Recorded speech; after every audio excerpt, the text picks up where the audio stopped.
तो day 2 of Kolkata trip की आज सेकंड डे था। तो सेकंड डे में मैंने सुबह मॉर्निंग में उठी, फ्रेश अप हुई और ब्रेकफास्ट का टाइम हो रहा था। तो होटल की तरफ से पूरा अरेंजमेंट था। तो यहाँ मैंने कुछ क्लिप्स कैप्चर किए हैं, जैसे ब्रेड टोस्ट वगैरह था, साउथ इंडियन था और बहुत कुछ चीज़ें थी। तो फाइनली मैंने यही लिया सिंपल, जिससे डाइजेशन मेरा ख़राब ना हो, क्योंकि मुझे ट्रैवल करना था। तो सेकंड डे तो मैं कुछ खास, मेरा कुछ इंपॉर्टेंट वर्क था तो मैंने उसको किया। उसके बाद नेक्स्ट थर्ड डे में निकली। तो थर्ड डे पे मैंने क्या क्या किया, यही सब। उसके बाद मुझे ये जो इनकी लोकल बस होती है, इसका भी मुझे एक्सपीरियंस करना था। तो मैं इसमें भी मैंने ट्रैवल किया, बड़ा मज़ा आया बैठ के। हालांकि एक ही बार मैंने किया, क्योंकि मुझे सिर्फ एक्सपीरियंस करना था। तो मतलब ठीक है, चलेगा इतना। तो उसके बाद मैं ट्रैवल करके मेट्रो स्टेशन से डायरेक्ट आज मैं दूसरे मंदिर आई हूँ, जो कि है शक्तिपीठ।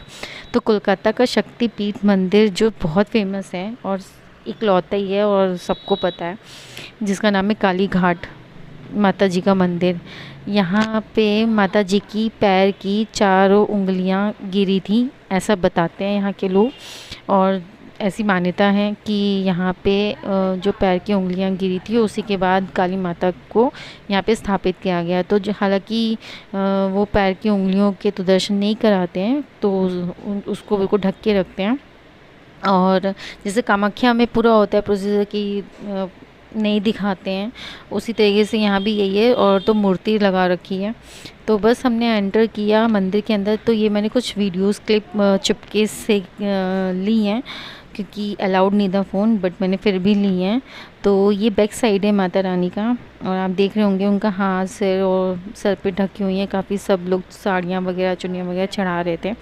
तो साइड में आते हम गए और पूरा मैंने आपको दिखाने की कोशिश की है थोड़ा थोड़ा कि कैसा क्या है मंदिर अंदर। तो मंदिर के अंदर मूर्ति है काली माता की, उसी दर्शन होते हैं। और जो उनके पैर की उंगलियां हैं, उनको साल में एक बार ही खुलता है, ऐसा बताते हैं। उसमें भी नॉर्मल पब्लिक नहीं दर्शन कर सकती, जैसे कामाख्या में होता है कि साल में 4 दिन या 5 दिन बंद रहता है। उसी तरीके से यहाँ भी यही सेम प्रोसीजर है, जो कि यहाँ के पंडित लोगों ने बताया मुझे। फिर उसके बाद मैं लाइन में लगी रही और बहुत ही अच्छे से दर्शन हुए। और दर्शन करके मैं बाहर निकली, और बाहर निकल के और भी बहुत सारे अंदर ही मंदिर थे, तो उनके दर्शन किए। उसके बाद मैं एक जगह पहुंची जहाँ पे बलि दी जाती है आज भी। तो वो एक कमरा सा था, उसके अंदर इस टाइप से ये बलि का ही है। यहाँ पे आज भी बोलते हैं बलि दी जाती है, जिनकी मनोकामना पूरी होती है तो लोग बलि देने आते हैं यहाँ पे। तो कुछ लोग यहाँ पे अभी तो बलि नहीं चढ़ रही थी, लेकिन कुछ लोग यहाँ पे नारियल को चढ़ा रहे थे। और उसके बाद बस मंदिर से बाहर निकली, तो मंदिर से 5 मिनट की दूरी पे ही, वॉकिंग डिस्टेंस पे, बहुत पुरानी फेमस कोलकाता की स्वीट शॉप है, जो कि वहाँ के लोकल लोगों ने मुझे बताया। तो मैं वहीं पहुँची थी। तो मैंने वहाँ पे सबसे पहले रसगुल्ला ट्राई किया। हालांकि कहते हैं बंगाल के रसगुल्ले और बंगाल की फ़ेमस मिठाई चमचम, पता नहीं क्यों मुझे नहीं पसंद आई। मैंने हालांकि यहाँ की नहीं, मैंने अच्छी जगह की भी ट्राई की है, बट मुझे ऐसा कुछ टेस्ट लगा नहीं कि इसको स्पेशल और कुछ अच्छा टेस्ट हो। हाँ, दही मिष्ठी जो होती है वो बहुत टेस्टी होती है वहाँ की, नो डाउट। बट रसगुल्ले तो बहुत टाइट थे, स्पंजी थे ही नहीं। और मैंने अच्छी शॉप्स के भी खाए, काफ़ी अच्छी शॉप्स शोरूम के भी खाए, लेकिन ऐसा कुछ खास नहीं था जो कि अपने इधर ना मिलता हो। तो सब कुछ सेम वही था। गोलगप्पे भी सेम वही होते हैं जैसे यहाँ भी मिलते हैं, ऐसा मुझे कुछ खास लगा नहीं। उसके बाद मैंने रसगुल्ला और चमचम खा के फिर मैं बाहर निकली, तो मुझे लग रही थी भूख। तो मैं कोई उसके मंदिर के आसपास में कोई अच्छा रेस्टोरेंट नहीं था, तो वहाँ पे मुझे ये इडली सांभर वाला मुझे दिख गया। तो हालांकि हाइजीन का तो प्रॉब्लम होता है, लेकिन भूख इतनी तेज़ लग रही थी कि मुझसे बर्दाश्त नहीं हो रहा, तो मैंने ले ली फटाफट। और फिर मैंने ये वीडियो कैप्चर इसलिए की कि मतलब मुझे देख के बड़ा अच्छा लगा कि लड़कियां इतना हार्ड वर्क कर रही हैं, ज़ोमेटो डिलीवरी कर रही हैं। तो देख के बड़ा अच्छा लग रहा था कि हाँ, डेस्परेट है। ऐसा नहीं है कि कोई काम लड़कियों के लिए छोटा बड़ा है तो वो नहीं करेंगी, तो वो सब कर रही हैं। तो वेस्ट बंगाल में ये बहुत अच्छी सर्विस चल रही थी। उसके बाद मैंने रैपिडो बाइक की, और बाइक करके मैं एक लोकेशन पे जा रही हूँ, जो कि आपको आगे वीडियो में पता चलेगा मैं कहाँ जा रही हूँ। बहुत फेमस है यूट्यूब पे वो, जिनके पास मैं जिनसे मिलने जा रही हूँ। स्पेशली मैंने वहीं के लिए मैंने रैपिडो बुक करके वहीं जा रही हूँ। तो ये पोश एरिया आ रहा है धीरे धीरे कोलकाता का।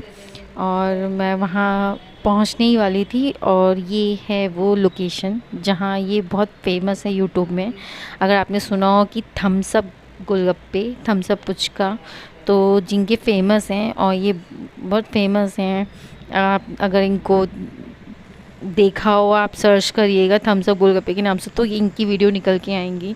तो ये कोलकाता के सबसे फेमस स्पॉट में से एक है।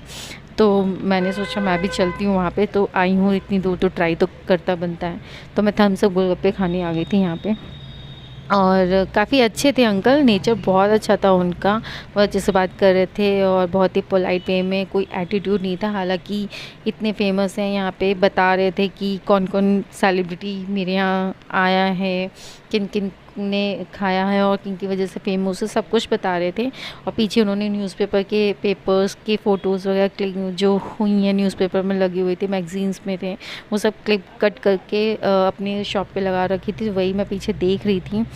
तो जैसे ये हैं राजीव बर्रा हैं, ये संजीव कपूर हैं, अमिताभ बच्चन, दीपिका पादुकोण, बिपाशा बासु और भी कई सेलिब्रिटीज़ हैं जो वहाँ पे गए थे और खाया है उन्होंने। हालांकि वही सारी पिक्चर्स लगी हुई थी, तो बस मैं उनको वही देख रही थी और वो बता भी रहे थे। तो बहुत ही हम्बल नेचर था। और बस वो गोलगप्पे रेडी कर रहे थे थम्स अप। तो उससे पहले दही पापड़ी खाने का, टाइप का खाने का मन हुआ, तो हमने मैंने दही पापड़ी बनवा ली और बस वही खा रही थी। मैंने कहा चलो तब तक ये ट्राई करते। उसके बाद इनका प्रोसीजर स्टार्ट हुआ। अभी इनके बीच में वॉइस भी आएगी, तो आप वॉइस ज़रूर सुनिएगा। मैं बीच में साइलेंट हो जाऊँगी बिल्कुल, तो आप उनका सुनिए बनाने का तरीका कैसा है।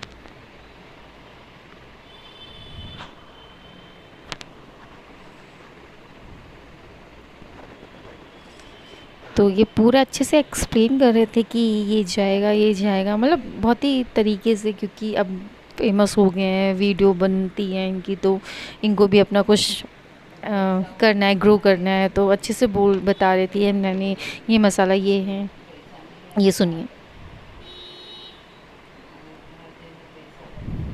बहुत बहुत स्वीट नेचर के थे अंकल, थे बहुत अच्छे थे। और ये थम्स अप गोलगप्पे हैं जो इन्होंने बनाए थे और मैं स्पेशली इसी को खाने के लिए गई थी। मैंने हालांकि कोलकाता की गोलगप्पे तो ट्राई नहीं किए, क्योंकि हाइजीन वही बाहर लोगों के हाथ देख देख के, ऊपर से एक तो मैं भी कलकत्ता में जाके बिल्कुल बंगालियों जैसी शक्ल सूरत हो गई थी मेरी भी, इतनी गर्मी इतनी धूप थी, तो बस इस वजह से मेरा मन नहीं किया। बट हाँ, मुझे थम्स अप गोलगप्पे ज़रूर खाने थे, ट्राई करने थे, तो मैं ज़रूर आई थी इनके पास में और ये मुझे खिला रहे थे। तो काफ़ी अच्छे लगे, यूनिक थे, टेस्ट काफ़ी अच्छा था, बहुत अच्छा था। मतलब ऐसा कुछ अजीब सा नहीं लगा था जो सुन के लगा थम्स अप गोलगप्पे। काफ़ी वैरायटी के गोलगप्पे थे इनके पास में, ऐसा नहीं है कि सिर्फ थम्स अप थे, बहुत सारे वैरायटी के थे। लेकिन बस वही है कि आप मतलब मैं इतने खा नहीं सकती, मेरा पेट बहुत जल्दी भर जाता है गोलगप्पों से। तो बस मैंने थम्स अप गोलगप्पे ट्राई किए थे और बहुत अच्छे लग रहे थे, खट्टा और थम्स अप का जो फ्लेवर आ रहा था बहुत ही मस्त था। तो बस हाँ, अगर मैं नॉर्मल पुचके की बात करूँ इनके यहाँ की, तो ऐसा कुछ स्पेशल तो कुछ था ही नहीं, मतलब ऐसा कुछ खास नहीं लगा। हालांकि बहुत फेमस हैं ये और मुझे भी अच्छा लगा इनसे मेरे को, कि इनका नेचर बहुत अच्छा था। लेकिन मतलब गोलगप्पे की बात करें तो सॉरी, लेकिन इनके अच्छे इतने खास नहीं थे, नॉर्मल थे। मतलब एज इट आप कहीं और भी शॉप में खाओगे तो शायद इससे बेटर भी आपको मिल जाएंगे, और उनके बराबर में बहुत सारी शॉप थी, उनके भी अच्छे थे। लेकिन बट ठीक है, आप जा रहे हो, कोई यूनिक फेमस चीज़ है तो आप उसको ट्राई करते तो बनता है। एक बार तो लाइफ में करना ही चाहिए, कुछ भी चीज़ है तो ट्राई तो ज़रूर करनी चाहिए, मेरा ये मानना है। बस उसके बाद मैंने फिर से रैपिडो की और मैं थोड़ा सा बाहर लोकल मार्केट्स वगैरह एक्सप्लोर करने के लिए निकल आई थी, मॉल वगैरह गई। तो ये मुझे रास्ते में दिखी ट्रैम, ये पूरे कोलकाता में बनी हुई है। मैं ये जो ट्रेन चलती थी पहले, अब तो बंद हो गई थी, तो ट्रेन चल नहीं रही थी, मैंने सोचा था मैं उसमें भी जाऊंगी, ट्राई करूंगी, लेकिन अनलकली मतलब मेरी किस्मत ख़राब थी, मुझे नहीं मिली और बंद हो चुकी है वहाँ पे। तो लेकिन पहले बहुत चलती थी। हाँ, ये मुझे टैक्सी मिली दिखी, बट मुझे मज़ा नहीं आया उसमें कि मैं ट्रैवल करूँ, तो मैंने ट्रैवल नहीं किया। हाँ, बट देखने में बड़ा मज़ा आया। तो ये तो मार्केट थी, तो ये बड़ी फेमस मार्केट है, मुझे अभी नाम नहीं याद आ रहा है। और मार्केट में बहुत अच्छे मतलब पूरा ऑथेंटिक कोलकाता का ही शॉप था यहाँ पे। तो सारा कुछ साड़ियाँ बहुत अच्छी थी, मुझे बहुत अच्छी पसंद भी आई थी और मैं लेने वाली थी, लेकिन उसका प्राइस मुझे हाई लग रहा था। जो उसका फैब्रिक वगैरह था जो भी उसमें था, बट वो चीज़ आपको यहाँ पे भी, क्योंकि मैं लेती रहती हूँ तो मुझे आइडिया है कैसा क्या प्राइस देगा।